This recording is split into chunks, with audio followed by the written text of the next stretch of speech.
Hello friends, आज का video history की तैयारी करने वाले NET TGT PGT KVS NVS CTET वगैरह के छात्रों के लिए बहुत ही इंपॉर्टेंट होने वाला है, क्योंकि आज के वीडियो में हम पाषाण काल से जुड़े एमसीक्यूज़ को सॉल्व करेंगे। हम देखेंगे कि पाषाण काल से जुड़े एमसीक्यूज़ किस प्रकार से और कैसे बन रहे हैं। पहला क्वेश्चन है, सोहन संस्कृति का संबंध किससे है? तो हमारा उत्तर होगा पूरा पाषाण काल से। सोहन संस्कृति का संबंध पूरा पाषाण काल से है। अब थोड़ा इसके बारे में जान लेते हैं। सोहन संस्कृति का संबंध पूर्व पूरा पाषाण काल से है। डी.एन. वाडिया को सोहन घाटी का पितामह कहा जाता है। सोहन घाटी का पितामह किसे कहा जाता है? तो डी.एन. वाडिया को कहा जाता है। सर्वप्रथम चापर चापिंग पेबुल के उपकरण भी सोहन घाटी से ही प्राप्त हुए हैं। दूसरा क्वेश्चन है, भारतीय प्रागैतिहासिक का जनक किसे कहा जाता है? तो हमारा राइट आंसर होगा रॉबर्ट ब्रूस फुट को। रॉबर्ट ब्रूस फुट को भारतीय प्रागैतिहासिक का जनक कहा जाता है। रॉबर्ट ब्रूस फुट के द्वारा 1863 में मद्रास में पल्लवरम नामक स्थान से हस्त कुठार अर्थात हैंडेक्स उपकरण प्राप्त किए हैं तथा हस्त कुठार संस्कृति को ही मद्रास संस्कृति भी कहा जाता है। अगला प्रश्न है, प्रागैतिहासिक मानव का प्राचीनतम जीवाश्म कहाँ से प्राप्त हुआ है? तो इसका राइट आंसर होगा हथनोरा।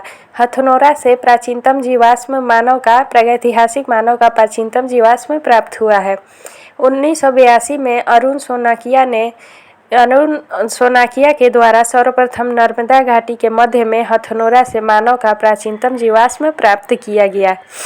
तो इसका सर्वप्रथम खोज अरुण सोनाकिया ने किया था। अगला क्वेश्चन है, फलक संस्कृति किस काल को कहा जाता है? तो फलक संस्कृति जो है वो मध्य पूरा पाषाण काल को कहते हैं। एच.डी. संकालिया के द्वारा मध्य पूरा पाषाण काल को फलक संस्कृति कहा है। तो मध्य पूरा पाषाण को फलक संस्कृति कहा है। किसने कहा है? एच.डी. संकालिया ने कहा है। राजस्थान में भी बूढ़ा पुष्कर झील तथा थार के मरुस्थल से प्राप्त उपकरण मध्य पूरा पाषाण काल के हैं। तो राजस्थान से जो बूढ़ा पुष्कर झील है और थार के मरुस्थल प्राप्त हुए हैं वो मध्य पूरा पाषाण काल के ही संबंध है। अगला हमारा प्रश्न है, मातृदेवी की प्रतिमा कहाँ से प्राप्त हुई है? हमारा सही आंसर है लोहदा नाला। मातृदेवी की प्रतिमा लोहदा नाला से प्राप्त हुई है। नौ पूरा पाषाण काल में उत्तर प्रदेश के बेलन घाटी में प्रयागराज में स्थित लोहदा नाला स्थान से प्राचीनतम अस्थि निर्मित मातृदेवी की मूर्ति प्राप्त हुई है। तो मातृदेवी की अस्थि निर्मित मूर्ति कहाँ से प्राप्त हुई है? तो बेलन घाटी के लोहदा नाला से। अगला प्रश्न है, मध्य पाषाण काल का सबसे बड़ा स्थल कौन सा है? तो मध्य पाषाण काल का सबसे बड़ा स्थल बागोर है। बागोर राजस्थान के भीलवाड़ा जिले के कोठारी नदी के किनारे स्थित है। इसे आदिम संस्कृति का संग्रहालय भी कहा जाता है। तो आदिम संस्कृति का संग्रहालय किसे कहा जाता है? तो बागोर को कहा जाता है। राजस्थान के बागोर तथा मध्य प्रदेश के आदमगढ़ में पशुपालन के प्राचीनतम साक्ष्य प्राप्त हुए हैं। तो प्राचीनतम साक्ष्य प्राप्त हुए हैं पशुपालन के कहाँ से? बागोर के मध्य प्रदेश के आदमगढ़ से। अगला प्रश्न है, मानव के अस्थिपंजर के सबसे पहले अवशेष कहाँ से प्राप्त हुए हैं? तो मानव के अस्थिपंजर के सबसे पहले अवशेष सराय नहर राय तथा महदहा से प्राप्त हुए हैं। सराय नहर राय जो है वो मानवीय आक्रमण, स्तंभ गर्त, मानव कंकाल के अवशेष भी वहां से प्राप्त हुए हैं। वहीं दमदमा से सर्वाधिक मानव कंकाल के साक्ष्य प्राप्त हुए हैं।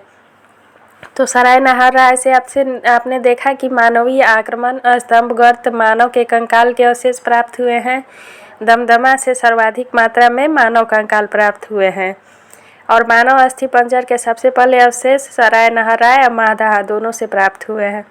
अगला प्रश्न है, नवपाषाण काल से सर्वप्रथम किस स्थान से गेहूं और जौ के अवशेष प्राप्त हुए हैं?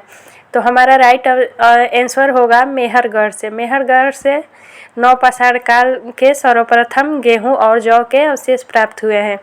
मेहरगढ़ जो है वो पाकिस्तान के बलूचिस्तान में स्थित है, जहां से खेती की प्राचीनतम साक्ष्य प्राप्त हुए हैं। हालांकि नवीनतम शोध के अनुसार उत्तर प्रदेश के लौहरादेव से सर्वप्रथम चावल की खेती करने के साक्ष्य प्राप्त हुए हैं। अगला प्रश्न है, नवपाषाण काल के किस स्थल से चावल की खेती के अवशेष प्राप्त हुए हैं? तो हमारा राइट आंसर होगा कोल्डिहुआ तथा महगढ़ा से नवपाषाण काल के चावल की खेती के साक्ष्य प्राप्त हुए हैं। ये दोनों स्थल जो है वो नवपाषाण कालीन स्थल है। नवपाषाण काल में कहाँ पर गर्तावास में रहने का साक्ष्य प्राप्त हुआ है। सॉरी फ्रेंड्स, यहाँ थोड़ा टाइपिंग मिस्टेक है। तो नवपाषाण काल में गर्तावास का साक्ष्य कश्मीर से प्राप्त हुआ है। कश्मीर में प्रमुख नवपाषाण कालीन स्थल बुर्ज-होम तथा गुफ कराल है, जिनमें बुर्ज-होम में मानव के साथ कुत्ते के दफनाने का साक्ष्य प्राप्त हुआ है। तो फ्रेंड्स, यहाँ हमने देखा कि कश्मीर से नवपाषाण काल में गर्तावास में रहने का साक्ष्य प्राप्त हुआ है। हमारा अगला प्रश्न है उतनूर, पलवाय, पिकलीहल का संबंध किससे है। तो इन सब का संबंध राख के टीलों से है। यहाँ से राख के टीले प्राप्त हुए हैं। ये सभी स्थल जो हैं वो नवपाषाण काल के स्थल है, जहाँ से दक्षिण भारत में राख के टीलों के अवशेष के साक्ष्य प्राप्त हुए हैं।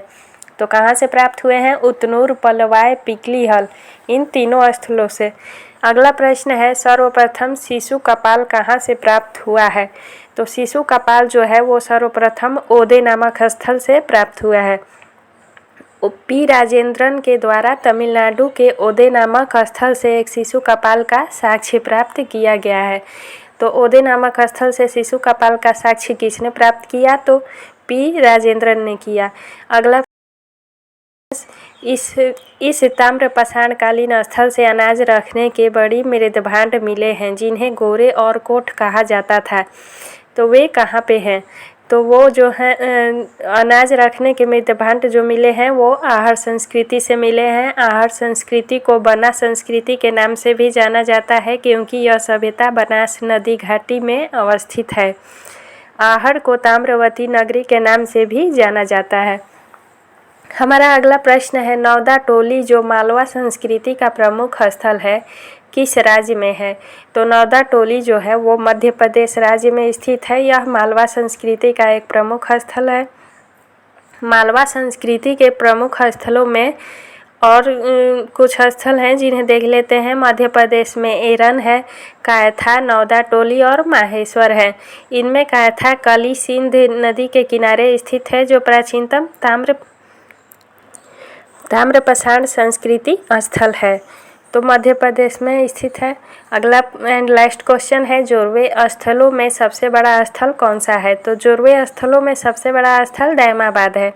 यह स्थल महाराष्ट्र के प्रवरा नदी के किनारे स्थित है। यहाँ से कांसे का रथ तथा बच्चों में होने वाली स्कर्वी रोग का पता चला है। तो ये सभी कहाँ पता चला है? तो दैमाबाद से पता चला है। दैमाबाद से कांसे का रथ तथा बच्चों में होने वाली स्कर्वी नामक रोग जो होता है उसका पता चला है। दैमाबाद कहाँ स्थित है? तो महाराष्ट्र में प्रवरा नदी के किनारे स्थित है। तो फ्रेंड्स, आई होप आप सभी को हमारा ये आज का वीडियो बहुत ही यूजफुल लगा होगा। अगर यूजफुल होगा आपके लिए तो प्लीज़ हमारे चैनल को सब्सक्राइब ज़रूर करें और हमारा सपोर्ट करें। And thanks for watching video friends. और ज़्यादा अच्छा लगा होगा तो प्लीज़ अपने दोस्तों में भी हमारे वीडियो को शेयर करें, जिससे अधिक लोग हमारे वीडियो को देख सके और पसंद कर सके। थैंक्स।